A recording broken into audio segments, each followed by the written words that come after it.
What happens when you take a team full of former Premier League stars and put them in Sunday League? Well, today I'm here in Wythenshawe to find out.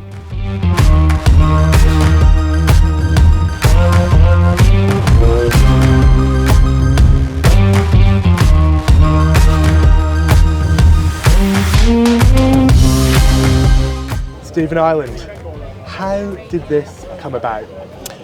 I have a friend who's been playing for years with the Wythenshawe Vets, and he just invited me down in pre-season to see if I fancied a bit of a run around, because he knows I love playing still and I'm competitive and I love the fitness, so I'll play as many games I get invited to as I can. So on this occasion I said, yeah, I'm free, and I just bobbed down in pre-season, and from then I was just hooked in. I loved playing, I loved the game, I loved all the players, the staff, everything was great. I was so welcome, and then game by game I just invited one or two of my friends down who happened to be Papiss Cissé and Jolie Lescott and these kind of guys, and again they had the same feelings as me, thinking it's good, and it's just kind of carried on from there really, and carried legs, and it's kind of turned into what it has turned into now. You've listed off a few of the names there. How do you convince some of those guys to come down and play Sunday League football? Honestly, it doesn't take much convincing, because when I come and play in Papiss, usually they know then it's a good thing and it's something that they'll enjoy. So as soon as I say to them, listen, if you fancy dipping your toe in every now and then and playing, by all means come. And you know, it doesn't take much convincing, they're all coming down. So and yeah, I'm getting even more calls and messages now about guys who also want to join in. So it's going to be fun. It's going to be a fun kind of season with everybody, and yeah, and everybody again is just really enjoying it. The fitness, the fun, the competing, the playing, even the structure of it, you know, properly warming up, wearing kits and all these things. We do organise a lot of games during the week anyway, but this kind of has a bit of a different edge to it, because you're against competition that you don't know. Is that what it's about for you then, that fun aspect, post-retirement, sort of that love for football and the enjoyment? Is that all it's about really? It is, yeah. It's something to get out of the house for, a bit of fitness, competing a little bit, you know, and us all getting together and play. And we socialise a little bit as well afterwards, you know, like get together, watch maybe the football on TV, and maybe have some lunch and stuff. It's just nice to get everyone together as much as we can. And then off the back of it, like I say, people become closer and have networked, and they do things like paddle and golf, and you know, so for many years I've actually got a lot of these guys together to play games, but just not to this magnitude. Last question from me then, from someone who's played at the very highest level, has doing something like this sort of opened your eyes to the true value of, you know, the English football pyramid and sort of non-league football? Because that's what I'm all about in terms of championing non-league football and lower league football. No, definitely. It really has, and it's great. All the guys I'm playing with and who I've met here have all become friends, and all really, really good people. So it is a massive eye-opener to how they do things and stuff, but at the same time, like they love it. They're as competitive and as passionate as the rest of us. They really love it as like everybody else. That's nice to see as well for me, because when I'm playing with these guys, they're giving it absolutely everything, and it's great, it's fun. After getting to speak with Stephen Ireland about how this bunch of former Premier League stars have ended up playing for Wythenshawe Football Club's over 35 Sunday League side, it was time to watch them play. As expected, it was a pretty one-sided affair, given the talent on display, and it was Ireland who opened the scoring with an audacious kung fu kick into the top corner.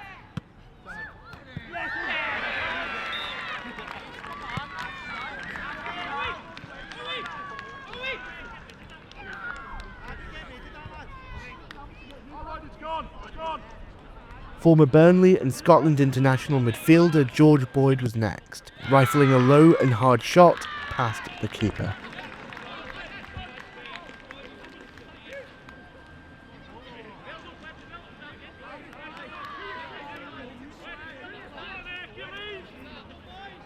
Wythenshawe were then awarded a penalty for what looked to be a handball, which former Newcastle United striker Papiss Cissé stepped up to take. However, the Senegalese striker had his efforts saved by the South Liverpool shot stopper, with Cissé's follow-up being saved again onto the post. The away side were then reduced to 10 men after a lunging foul was committed on Stephen Ireland.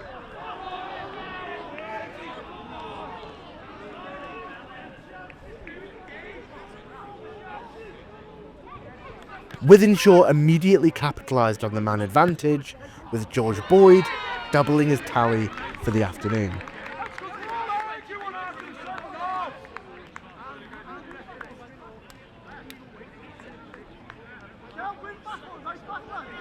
A change of ends and a change of keeper for South Liverpool in the second half, who couldn't have started the second 45 much worse, spilling a comfortable catch which fell to Papiss Cissé to tap in one of the easiest goals he'll ever have scored.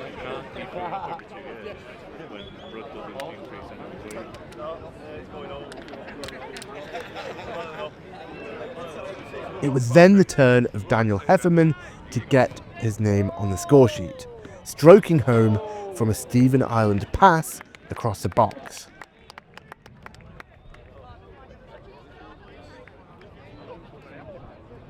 Ireland turned from provider to goal scorer yet again, curling in a wonderful effort from just outside the area.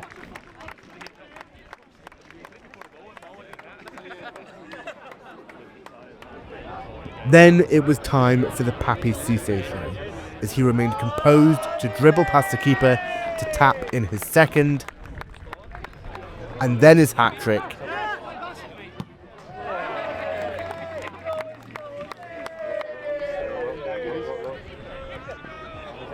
And his fourth.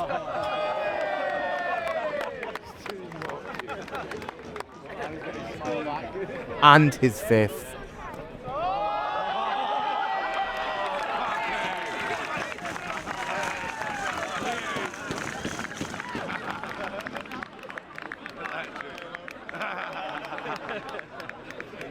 And then his sixth, a wonderful lob to complete a double hat-trick.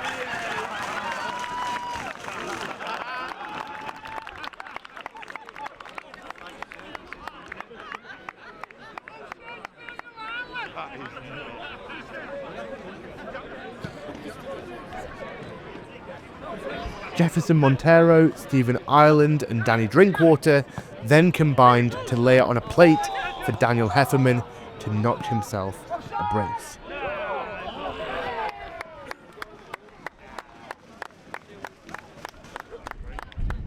Finally, it was that man again, Papiss Cissé, who capped off the scoring with his seventh goal, all of which, may I remind you, came in the second half.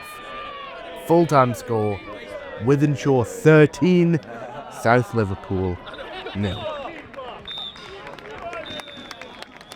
Following the full-time whistle, I caught up with the South Liverpool manager to get his perspective on the game.